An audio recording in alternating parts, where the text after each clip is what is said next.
ठीक है, फिर से बोल रहे हैं, ध्यान सुनो। सबसे पहले मैग्नेटिक फील्ड को दिखाते हैं बी से। यूनिट क्या होगा उसका? टेस्ला। मैग्नेटिक फील्ड किसी स्टेट करंट कैरिंग वायर के चारों तरफ कॉन्सेंट्रिक होता है, जिसका सेंटर कहाँ होता है? वायर को होता है। सेंटर से दूर जाएंगे तो फील्ड क्या होगा? घटेगा, हमेशा हर क्वेश्चन में घटेगा। करंट को बढ़ाएंगे फील्ड बढ़ेगा, करंट को 2 टाइम करेंगे फील्ड 2 टाइम बढ़ जाएगा, करंट को 3 टाइम कम करेंगे फील्ड भी 3 टाइम कम हो जाएगा।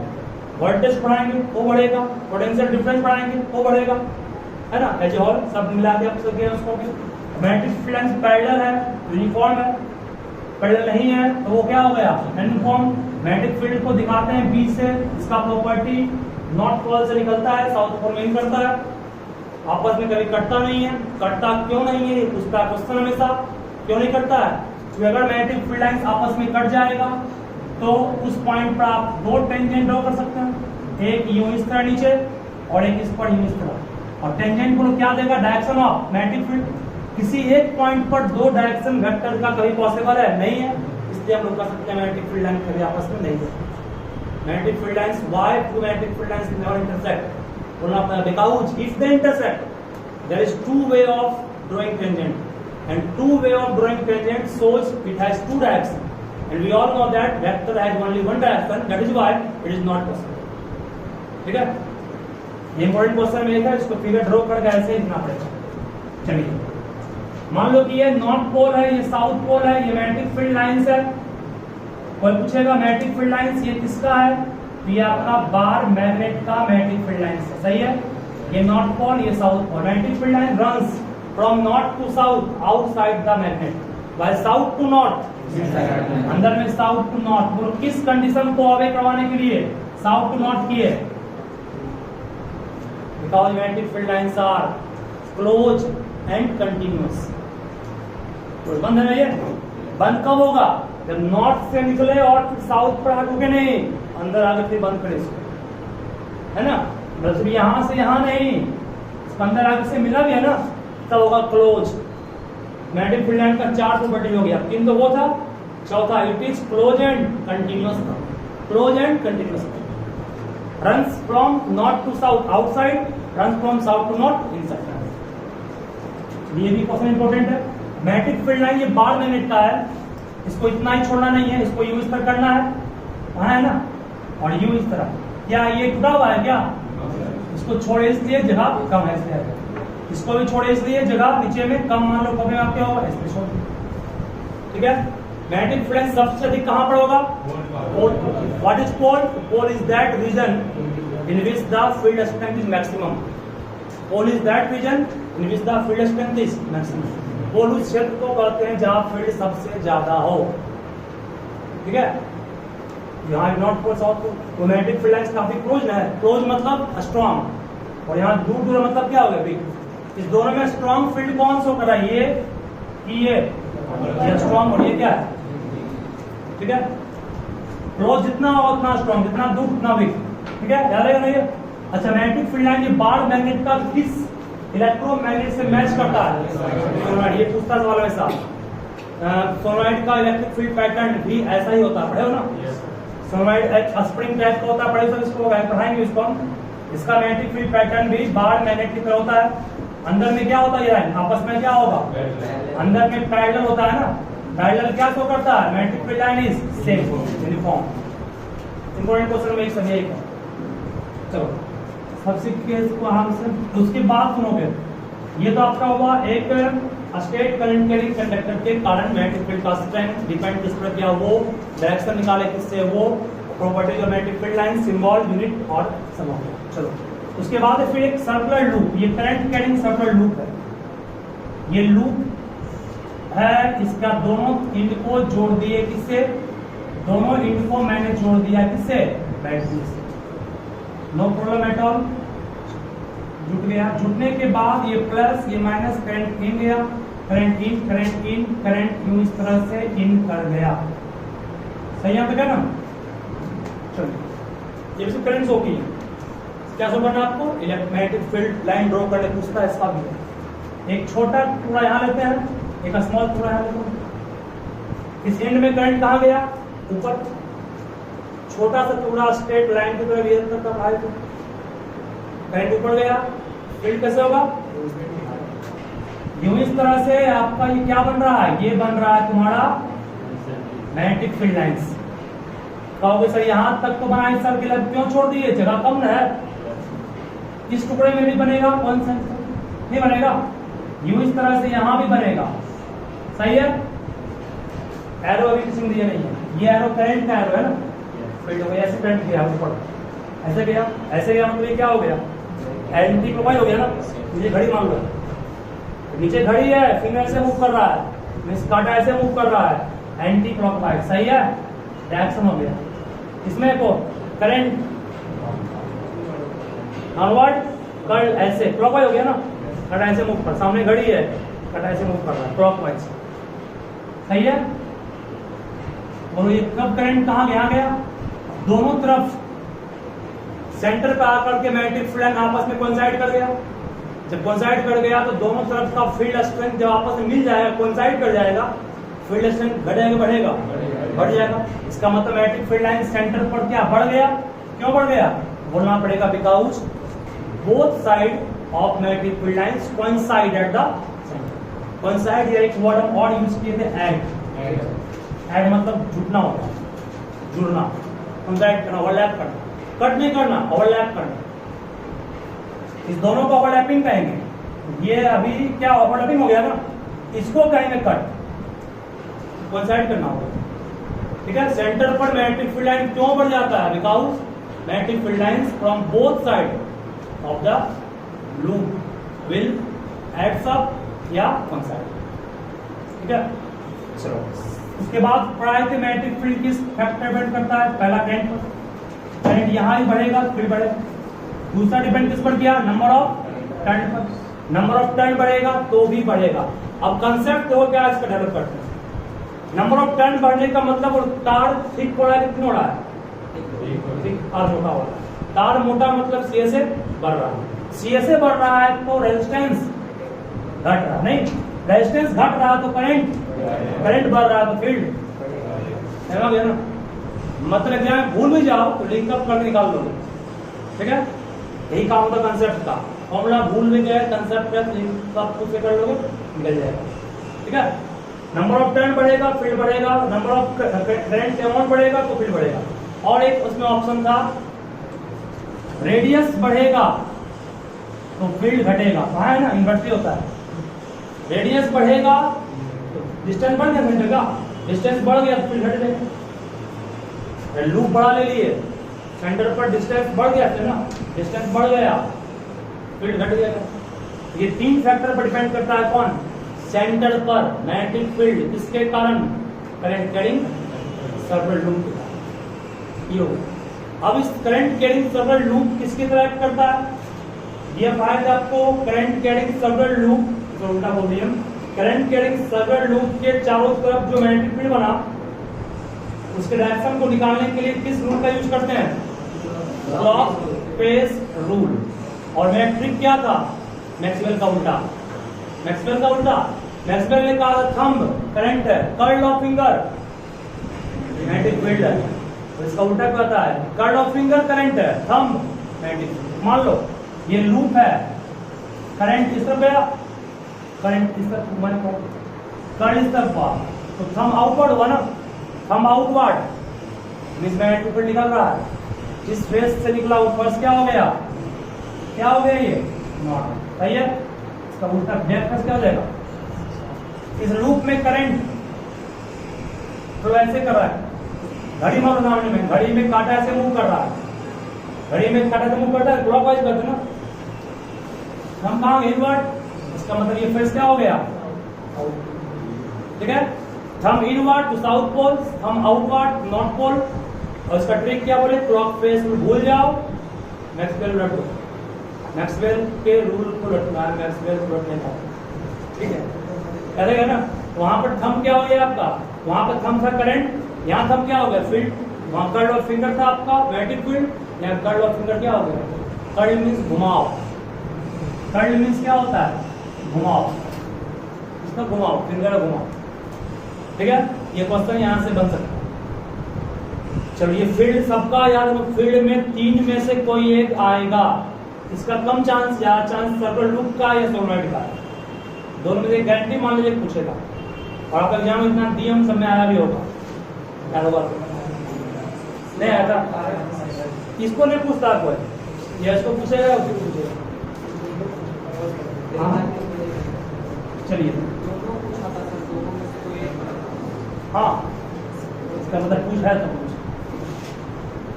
चलो आगे बढ़ते हैं, फिर ये टॉपिक हो गया। सोलनॉइड के बारे में सेम वही फिगर ड्रॉ कर लोगे। अच्छा एक बात और है, सोलनॉइड किन किन बात पर डिपेंड करता है? एक तो नंबर ऑफ टर्न यहाँ भी होगा, दूसरा करंट सबके लिए होगा, तीसरा वोल्टेज छोड़ दो, वोल्टेज नंबर से बोल दिया एक्स्ट्रा, तीसरा नेचर ऑफ आयरन कोर, और चौथा भी था एयर गैप के बीच में। एयर गैप कम तो फील्ड ज्यादा, इसलिए यू शेप्ड मैग्नेट जो होता है उसका फील्ड स्ट्रेंथ सबसे क्या होता है? यू शेप्ड में नॉर्थ यहाँ साउथ यहाँ होता है ना, इसका एयर गैप कम है, क्योंकि बार मैग्नेट में नॉर्थ यहाँ साउथ यहाँ, एयर गैप ज्यादा हो गया ना, दोनों एंड के बीच एयर गैप बढ़ गया ना।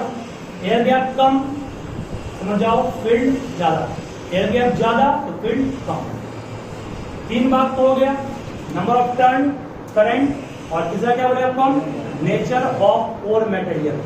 कोर मटेरियल मतलब जो आप देखते हैं सोलनॉइड है, इसमें करंट देता है ना, इस तरह से करंट दिए मान बात में समझा करोगे, इसका फील्ड लाइन ड्रॉ कैसे कर लो। इसके बीच में जो हम लोग सॉफ्ट आयरन कोर देते हैं, सॉफ्ट आयरन कोर, ठीक है। जब करंट दे रहे हैं तो सॉफ्ट आयरन कोर एक मेटल से करंट पास करे, उसमें भी मैग्नेटिक फील्ड का गुण आएगा, उसका मैग्नेटिक फील्ड और इसका मैग्नेटिक फील्ड दोनों क्या कर दिया? जुड़ गया, और जुड़ गया तो फील्ड क्या बढ़ जाएगा ना। आपको बोलना पड़ेगा व्हेन वी यूज या when we put the soft iron core, जिसको हम लोग कहते हैं core material, inside the solenoid, then the core material get magnetised. Magnetise मतलब क्या होता है? मैग्नेटाइज का मतलब उसमें भी गुण किसका आ गया? मैग्नेट का। That is why the field of solenoid as well as core material will adds up, will जुड़ गया, and hence we can say the current field get increases. क्या फील्ड क्यों बढ़ गया? इलेक्ट्रोमैग्नेट नहीं था अगर सॉफ्ट आयरन कोर पुट नहीं किए तो। सॉफ्ट आयरन कोर पुट कर दिया ना, तब क्या बन गया? इलेक्ट्रोमैग्नेट, ठीक है। तो इलेक्ट्रोमैग्नेट का स्ट्रेंथ बहुत ज्यादा होता है ना।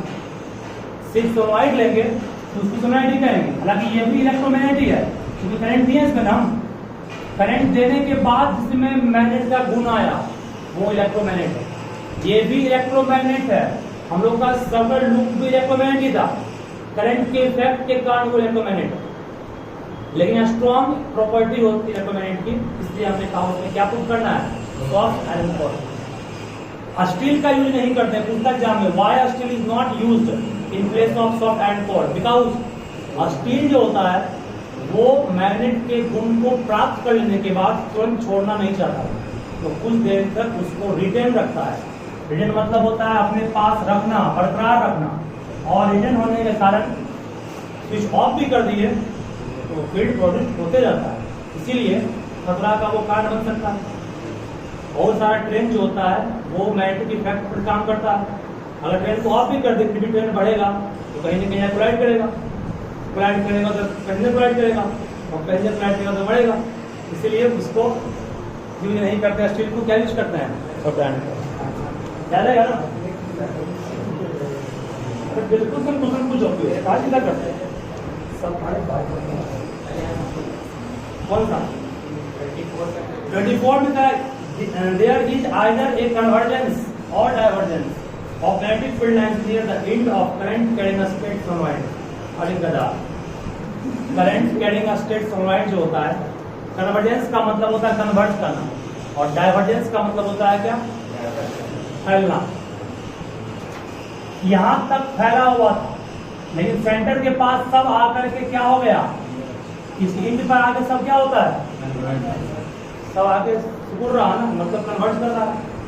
और एकदम कन्वर्ज कुछ पॉइंट में हो गया, लेकिन फिर भी कुछ हद तक कन्वर्ज हुआ ना। बोलना पड़ेगा कि magnetic field lines at the end of solenoid is converging, ठीक है? याद रहेगा ना? उसके बाद current carrying solenoid when suspended freely rest along the particular direction.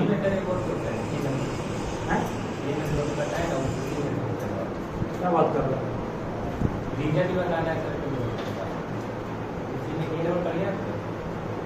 ये तो पर there is either a convergence or divergence of magnetic field line near the end of a current carrying oscillating solenoid। हम बोले convergence, अपना reason क्या है? because near the end of solenoid the strength is high।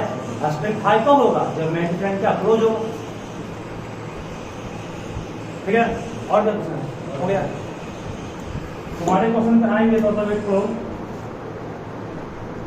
थोड़ा बोल रहे हैं जैसा पढ़ाएंगे इसका दूसरा वेट करो बात क्वेश्चन का समझो। चलिए बताते हैं इसको। तो सोनोइड का करंट, सोनोइड का फील्ड किन बात पर डिपेंड करेगा? Number of turn, current, nature of core material और एयर गैप का। सबसे ज्यादा स्ट्रेंथ किस इलेक्ट्रोमैग्नेट का होगा? U shaped. क्यों होगा? क्योंकि यू शेप्ड वाले में एयर गैप का होगा। चलिए बात बंद कीजिए। आंसर के डाइवर्जेंस दिया है, पढ़ा तो सर क्या बात कर रहे हो? There is a divergence of magnetic field near the end of current carrying strength and as the end there is the strength of. नहीं सही ध्यान दीजिए, सही लिखा आपको, मैं ध्यान दीजिए। याद करो कहीं तुम पढ़ाए थे हम कंफ्यूज यहाँ हम नहीं किए हैं, अभी क्लियर कर दिया। देखो हम लोग पढ़ाए तुमको तो याद होगा, अगर बिल्कुल बीच में मैग्नेटिक फील्ड का स्ट्रेंथ था B = μ0 Ni और किनारे पर B इंड पर लिखा था आपको हाफ ऑफ μ0 Ni। पढ़ाए थे ना? पढ़ाए आपको याद नहीं? हमको याद है। बीच में एकदम ये होता है और किनारे पर हाफ हो जाता है। बिल्कुल किनारे पर हाफ होने का मतलब कम होना हो गया। कम होगा देखो इसका बता रहे हैं, फिगर दिया है क्या?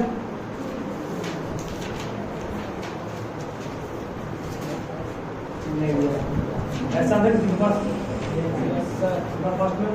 देखो हम ध्यान में फिगर से हो जाएगा। बार मैग्नेट में ऐसा होता है जो हम बोले कन्वर्जेंस, लेकिन इसमें वो क्या देख रहे हो? इलेक्ट्रिक फील्ड लाइन सोनोइड है ना, सोनोइड क्या फैल रहा है, स्कूल रहा है, ये ऐसे हो रहा है ना, इसका मतलब क्या होता है? डाइवर्जेंस होता है। नहीं होगा? मैग्नेटिक फील्ड लाइन देखो ध्यान से, सोनोइड है फैल रहा है, किनारे पे घटता है ना और बीच में बढ़ता है, यहाँ बोलना डाइवर्जेंस। हम उस कंसेप्ट से बोलते हैं। अगर बार मैग्नेट रहता है ना, ये बार मैग्नेट में आपका नॉर्थ से निकल रहा था, साउथ से निकल रहा था। बार मैग्नेट में आपका फील्ड स्ट्रेंथ सबसे अधिक कहाँ होता है? नॉर्थ और साउथ होता है। लेकिन इलेक्ट्रोमैग्नेट सोनोइड में आपको हम पढ़ाए थे पहले, फिर बोल रहे हैं यहाँ पर अभी 10 टेस्ला है, यहाँ पे कितना होगा? 5। यहाँ पे कितना होगा? 5। मैग्नेटिक फील्ड कम हो गया ना, कम होने का मतलब क्या होता है? उसका फैलना होगा। इसको ऐसे याद रखो, ठीक है? अंदर में वेल इनसाइड द सोनोइड के अंदर ही होता है, फैल होता है, लेकिन किनारे पे फैलता है, वैसे फैल रहा होगा। फैलने का मतलब क्या होता है? देखो ना, वीक होने का मतलब वही हाफ लेकर हाफ होता है।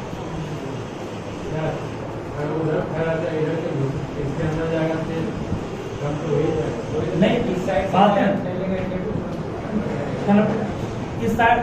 इस साइड से भी तुम अगर थिंक करोगे, अंदर की बनस्पत बाहर में उसका कमी होगा। अंदर में अगर 10 टेस्ला है, बाहर में दोनों तरफ कितना होगा? 5-5 टेस्ला। तुम इसको ऐसे याद रखो कि अंदर में 10 टेस्ला है, बाहर में से कम हो गया, इसका मतलब फील्ड क्या होगा? क्लोज होगा कि दूर होगा? दूर होगा ना। क्या इस दोनों का डायग्राम बिल्कुल सेम नहीं होता है? आपके पास बुक है साल का? हाँ, लगभग इसे लगभग सेम होता है, बिल्कुल सेम नहीं होता है। दो ट्रायंगल को सिमिलर कहते हैं, दो ट्रायंगल को कॉन्ग्रुएंट कहते हैं, अंतर नहीं है। सिमिलरिटी का मतलब क्या होता है? शेप सेम होगा, साइज सेम जरूरी नहीं है, देखिए देखो यहाँ पर क्लियर कर देते हैं।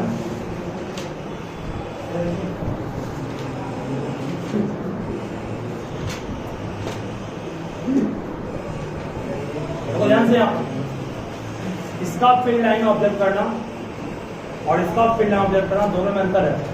वहां पर इनसाइड स्टोरी को शो नहीं किया है, यहाँ पर इनसाइड स्टोरी को शो कर रहा है। अंदर में आपको शो नहीं किया, अंदर में फील्ड लाइन स्ट्रेट गया, पैरेलल गया, कुछ कहा नहीं गया। यहाँ पर अंदर में पैरेलल हुआ ना, ये आपका 10 रास्ता हो गया। हाँ, इसके बारे में कुछ नहीं कहा, बस ज्वाइंट नंबर पता है, अंदर में पैरेलल नहीं होता, पूछेगा नहीं सर वाला। हाँ पैरेलल नहीं बोला तुमको, स्टैंड नहीं बोला, बस सिर्फ क्लोज होगा, पैरेलल के बारे में नहीं कहा, पैरेलल की यूनाइट में होगा।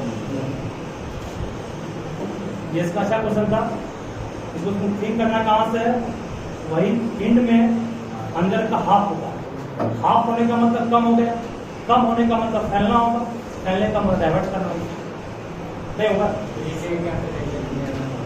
इसका ऐसा बोलना पड़ेगा, because at the end of, near the end of solenoid the field strength is weaker than well inside, that means the field lines are farther, होगा दूर होगा, जब दूर दूर होगा that means it will be divergence. फिर बोलेंगे एक बार, field line in at the end of solenoid is weaker than inside, that means they will be farther, and farther means diverging not coming. ठीक है, चलो इसके बाद ये हो गया, इसका डायरेक्शन कोई पूछता नहीं है, पूछ मिलेगा तो वही मैक्सवेल उल्टा लगा देंगे। उसके बाद एक था कहाँ, फोर्स का फॉर्मूला पढ़ाए थे आपको हम, किसी चार्ज पर क्या होता है बी क्यू भी साइन थीटा, और किसी करंट कैरिंग कंडक्टर पर क्या पढ़ाए थे बी आई एल। बोलो फोर्स मैक्सिमम कब लगता है, थीटा का मान 90, मतलब तार को मैग्नेटिक फील्ड के परपेंडिकुलरली पुट करेंगे तो फोर्स क्या होगा मैक्सिमम, और पैरेलल में क्या होगा मिनिमम 0 होगा। पैरेलल में थीटा का मान 0 होगा ना। देखो ये करंट, ये मैग्नेटिक फील्ड लाइंस है, ये करंट कैरिंग वायर है, अभी एंगल कितना हुआ 90 बना ना, 90 बना तो फोर्स क्या हो गया, फोर्स हो गया मैक्सिमम। ये मान लो मैग्नेटिक फील्ड लाइन है, बात नहीं, और ये तार रख दिए, ये भी तार मान लो, करंट मैग्नेटिक फील्ड के डायरेक्शन में है ना, यहाँ फोर्स क्या हो गया, फोर्स होगा मिनिमम, जिसका मान लगभग नहीं, इसका मान 0 होता है, क्योंकि थीटा का मान 0, साइन 0 का मान 0, और 0 इंटू समथिंग क्या 0, तब 0 नहीं होगा। हम कह पैरेलल के केस में 0 और एंटी पैरेलल के केस में भी 0 होगा, इसको कहते हैं एंटी पैरेलल। करंट इधर जा रहा है, फिर इधर जा रहा है, साइन 180 होगा, साइन 180 का मान 0 होता है। क्या बोलो, अगर ऐसे रहेगा तो 0 नहीं होगा, ऐसे 0 नहीं होगा, ऐसे मैक्सिमम होगा 90 मैक्सिमम। ये फिगर दिया बुक में भी, फोर्स इज मैक्सिमम, पूछता क्वेश्चन में ये, when does force is maximum, force is maximum when it is placed perpendicularly, force is minimum या 0 व्हेन इट इज पैरेलल और एंटी पैरेलल। ठीक है, अब तुम्हारा क्वेश्चन बनेगा ये, तो क्वेश्चन क्या था, हाँ एक बात और, फोर्स किन बात पे डिपेंड किया, मैग्नेटिक फील्ड का strength directly, current directly, length directly, और थीटा मींस ओरिएंटेशन लिखाया, मींस कितने एंगल पर रखे आप तार को, किसके द्वारा, फील्ड के द्वारा। फील्ड ये मान लो ये आपका वायर है, ये एंगल हो गया ना, थीटा हो गया। ठीक है, ये 4 पॉइंट पर डिपेंड करेगा कौन, फोर्स, और what factor force acting on a current carrying state conductor depends on, बोला पहला मैग्नेटिक फील्ड डायरेक्टली, करंट भी डायरेक्टली, लेंथ भी डायरेक्टली, और चौथा क्या है theta means orientation of wire with respect to. ठीक है, और फोर्स के डायरेक्शन निकालते किससे हैं, फोर्स के डायरेक्शन निकालते फ्लेमिंग के लेफ्ट हैंड रूल से, है ना। लेफ्ट हैंड रूल का यूज कहाँ करें, मोटर में भी करते हैं। ये F4 fourth finger F4 field, C4 central finger C4 current, thumb में क्या फोर्स या मोशन। कोई भी क्वेश्चन में 2 चीज दिया रहेगा, 2 डायरेक्शन सेट कर लोगे थर्ड अपने आप निकल जाएगा, 2 चीज को सेट करोगे थर्ड निकालना ही निकालना है, चाहे कैसे भी तुम मोड़ के ले आओ निकालना है। और इलेक्ट्रॉन अगर इधर फ्लो कर रहा है तो करंट इधर फ्लो करे, इलेक्ट्रॉन प्रोटॉन इधर मूव कर रहा है तो करंट भी इधर। इस पर बेस्ट क्वेश्चन दिया आपको मिलेगा। चलो अपना पहला सवाल क्या था, फर्स्ट नंबर। तो पहला सवाल तुम्हें बहुत आसान है, पूछा गया है which of the flowing property of proton can change when it moves freely in magnetic field, speed, mass, velocity, momentum. ये क्वेश्चन सुने क्या बोले हम, नहीं सुने, सुन लो गया। देखो एक प्रोटॉन है, प्रोटॉन क्या चार्ज है, चार्ज है चार्ज। ध्यान सुन लो क्या बोलना है, which property of proton will change while it moves freely in magnetic field। Magnetic field में तो छोड़ दिए हम, तो इसका कौन सा प्रॉपर्टी चेंज करेगा प्रोटॉन का। पहला मास, दूसरा स्पीड, तीसरा है वेलोसिटी और चौथा है मोमेंटम। कौन सा प्रॉपर्टी चेंज करेगा अगर इनमें से हम प्रोटॉन को छोड़ दें मैग्नेटिक फील्ड में। और एक ऑप्शन में ये भी कह रहा है कि there will be more than one correct answer. देखो सिंपल सा क्वेश्चन है, ये मैग्नेटिक फील्ड लाइन है, प्रोटॉन कौन सा होता है, चार्ज सब पॉजिटिव चार्ज, जस्ट थोड़ा ऊपर लिखा है। चार्ज को छोड़ देंगे, चार्ज पर लगेगा फोर्स, लगेगा फोर्स तो चार्ज मूव करेगा, चार्ज मूव करेगा तो मास तो दुनिया में कभी चेंज करता नहीं है, ये कभी भी चेंज नहीं करेगा। चेंज क्या कर सकता है, स्पीड बिल्कुल कर सकता है। स्पीड चेंज क्यों करेगा, क्योंकि यूनिफॉर्म तो कर नहीं रहा है, दिख रहा सिर्फ फील्ड, फील्ड कहीं अधिक कहीं कम हो सकता है, फील्ड अधिक और फील्ड कम तो फोर्स भी अधिक फोर्स भी कम है। ठीक है, जब स्पीड चेंज किया तो ये अपने आप चेंज करेगा, क्योंकि वेलोसिटी बनाए किससे, स्पीड प्लस डायरेक्शन से। और जब ये चेंज करेगा तो मोमेंटम का फॉर्मूला क्लास 9 में पढ़े हो, ये चेंज करना है। इसका मतलब its answer will be all except M, means mass. समझ में आया क्या बोले, ठीक है। फॉर्मूला याद रहेगा, दुनिया का हर क्वेश्चन बन जाएगा।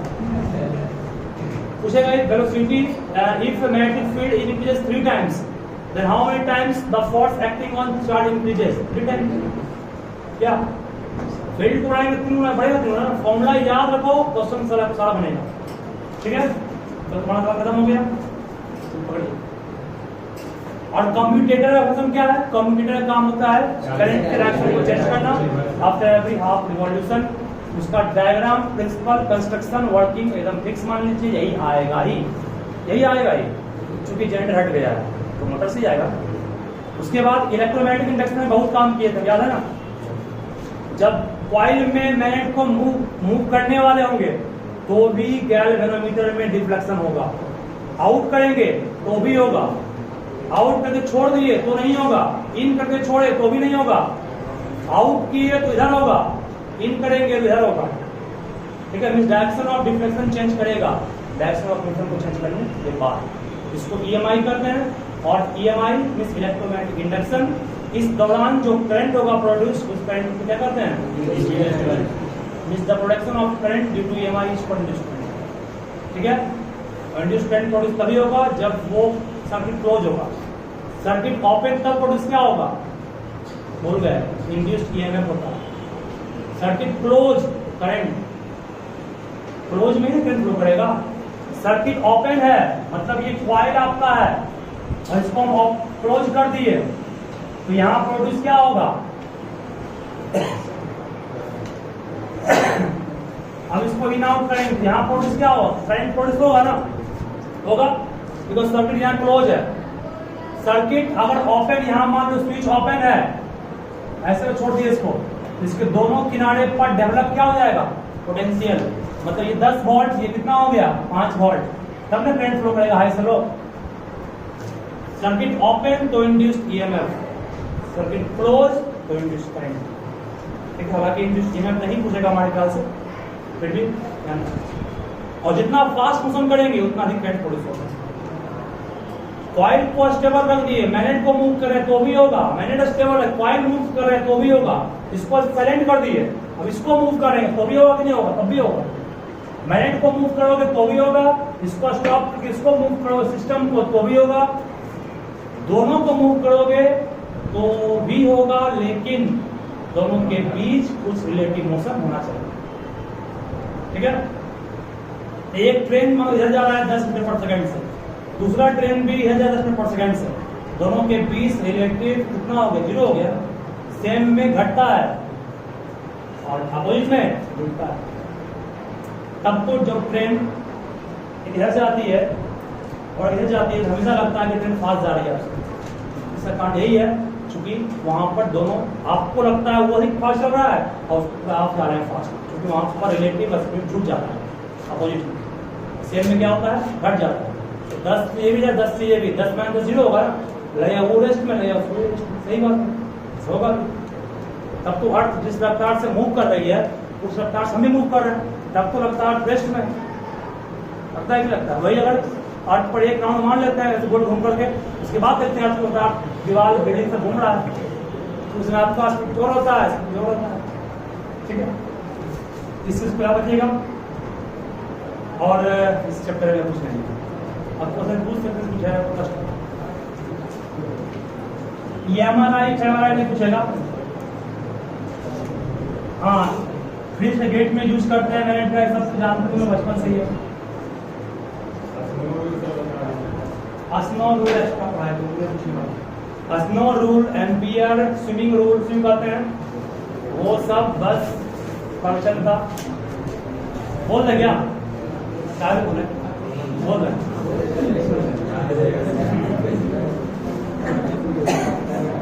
ये नहीं पढ़ना एक्स्ट्रा भाई। एस, हाँ, एस मीन्स साउथ से नॉर्थ करंट जाएगा इसमें वायर में, और एक निडल है जो कि नीचे है और वायर कहाँ है? ऊपर है। ये आपका हो गया साउथ और ये क्या हो गया? नॉर्थ। तो निडल में डिफ्लेक्शन होगा किसकी ओर? वेस्ट। किधर वेस्ट है? इधर किधर नहीं होगा। When wire is placed over the needle carrying current from south to north, the needle get deflected towards west. वही अगर मान लो साउथ से नॉर्थ गया वायर पर के बिलो, तो कहाँ वेस्ट रहेगा? North east. कोई एक चीज को चेंज करोगे तो चेंज एक ही होगा, दो चीज चेंज करोगे उलट के भी उलट जाएगा। मतलब क्या हुआ? मतलब ये हुआ इसको भी चेंज किए, इसको भी चेंज किए, वेस्ट का क्या रह गया? चेंज इसको भी किया ना, और ओवर को बिलो कर दी, तो उलट के उल्टा, एक बार उल्टा ऐसे हुआ तो उलट जाएगा, क्या हो जाएगा? एक चीज, ठीक है। तो जब दो चीज चेंज करोगे तो उलट के उलट जाएगा, एक बार चेंज करोगे तो उल्टा वही रह जाएगा। ठीक है, सही बात है। किधर दिखा रहे हो? किधर ऐसे है उल्टा, ये हो जाएगा। ठीक है, 2 मिनट। चलो और कुछ पूछना है? ये पूछेगा एग्जाम में नहीं। हाँ, मैग्नेटिक फील्ड लाइन का एक बहुत अच्छा डिफाइन कर रहे हैं। मैग्नेटिक फील्ड लाइन क्या होता है इसको हम पढ़ाए थे 12th में, कल परसों पढ़ाए थे, याद नहीं पड़ा। ये एक मान लो टेस्ट चार्ज पढ़ाए थे, याद है कि नहीं? टेस्ट चार्ज पढ़ाए थे कभी? टेस्ट चार्ज बहुत कमजोर चार्ज होता है, उस तरह से मैग्नेट में इसका टेस्ट पोल दिखाते हैं, उसको एम नॉट से। टेस्ट पोल बहुत कमजोर पोल है, चाहे वो नॉर्थ या साउथ, जनरली नॉर्थ ही होता है। और ये बार मैग्नेट, ये स्ट्रॉन्ग मैग्नेट है। इसके फील्ड से ये निकल कर ये टेस्ट पोल जिस कर्व के अलावा मूव करेगा ना, उसी कर्व को कहते हैं कि हम लोग मैग्नेटिक फील्ड लाइन या magnetic line of force. Soon low, magnetic field line is a line या curve along which the test pole of magnet move in the field of source magnet। ये आपका सोर्स मैग्नेट है, original magnet. इस magnet के field में ये जिस line के अलॉन्ग, जिस कर्व के अलॉन्ग मूव किया, उसी कर्व को कहते हैं मैग्नेटिक फील्ड लाइन या magnetic line of force. The line the curve along which the test pole of magnet move, ठीक है, by the field of source magnet, ठीक है, ये सोर्स हो गया मींस ऑर्बिटल मैग्नेट जिसका निकालना है आपको फील्ड स्ट्रेंथ, चलेगा ना। जिस लाइन के अलॉन्ग जिस कर्व के अलॉन्ग मूव किया कौन, टेस्ट पोल मैग्नेट, टेस्ट पोल मैग्नेट, उस कर्व को कहते हैं मैग्नेटिक फील्ड लाइन या magnetic field line of force, ठीक है। चलो ये सब पूरा कहानी खत्म हो गया। अब आप लोग कल चैप्टर 1 और 2 के टेस्ट पे तैयार रहिए, 1 केमिस्ट्री का और 1 फिजिक्स।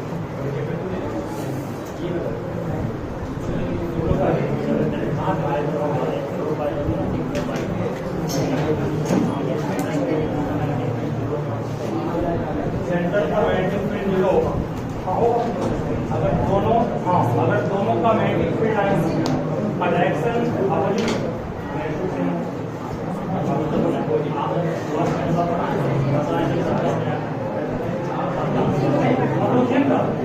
आपको कोई ऐसा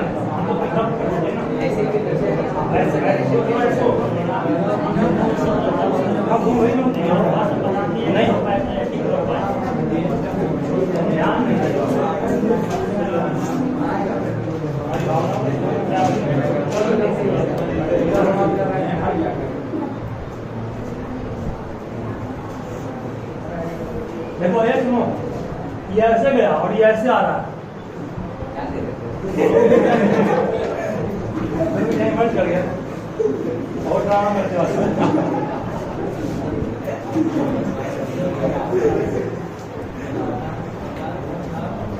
ठीक है, कल आगे बढ़ेंगे इसका भी इसका नाम का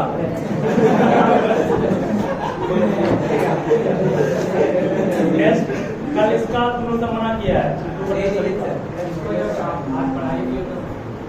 कल टेस्ट का अरे तेजी में होगा,